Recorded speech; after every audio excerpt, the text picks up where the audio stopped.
Одоо орсон. Байнгын орооны дарга ирэх юм шүү дээ.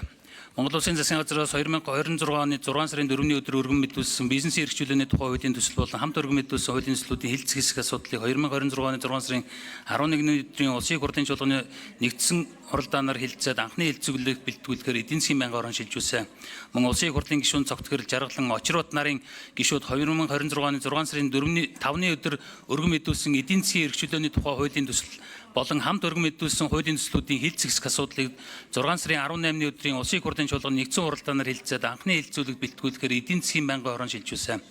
Улсын хурлын даргын 2026 оны 278 дугаар захирамжаар байгуулагдсан бизнесийн эрхчлөөний тухай хуулийн төсөл болон хамт өргөн мэдүүлсэн хуулийн төслүүд эдийн засгийн эрхчлөөний тухай хуулийн төсөл болон хамт өргөн мэдүүлсэн хуулийн төслүүдийг нэгтгэн хэлэлцүүлэг бэлтгэх ажлын хэсгийг инх түвшин ахалж гишүүдэд улсын хурлын гишүүн Батбаатар, Зулбахаар, Мөнх соёл, Од баяр, Понслмаа, Пүрэв даваа, Сайн зэрэг, Уян гишиг, Үрийн туяа, Цингүүнар болон холбогдох байгууллагын албан тушаалтнууд ажиллаа. Ажлын хэсэг 3 удаа уралдсан бөгөөд 6 сарын 24-ний өдрийн хуралдаанаар дараах зарчмын саналуудыг ажлын хэсгийн гишүүдийн олонх дэмжсэн тул Монгол Улсын хурлын чуулганы дэгийн тухай хуулийн 39-р зүйлийн 39-9 заасны дагуу та бүхэнд танилцуулж байна. Үүнд нэгдүгээр бизнесийн эрхчлөөний тухай хуулийн төсөл болон эдийн засгийн эрхчлөөний тухай хуулийн нэгдсэн төслийн нэрийг эдийн засгийн эрхчлөөний тухай гэж өөрчлөх. 2 нэгдсэн төсөлд хуулийн зорилт эдийн засгийн эрхчлөлөөг хангах талаар баримтлах зарчмыг тодорхойлох. 3 нэгдсэн төсөлд эдийн засгийн эрхчлөлөөг хангах төрийн бодлого зохицуул ил тод байдлыг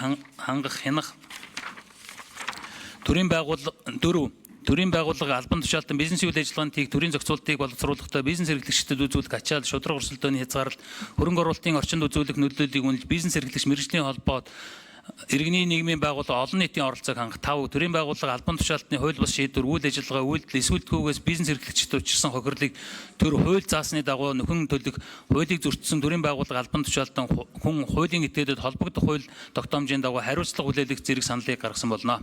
Бизнесийн эрхчлөөний тухай хуулийн төсөл болон хамт өргөн мэдүүлсэн хуулийн төслүүд эдийн засгийн эрхчлөөний тухай хуулийн төсөл болон хамт өргөн мэдүүлсэн хуулийн төслүүдийг нэгтгэсэн төслийн талаарх ажлын хэсгийн гаргасан зарчмын зөрүүтэй саналыг хэлцэн шийдвэрлэж өгөхийг хүсье. Баярлалаа.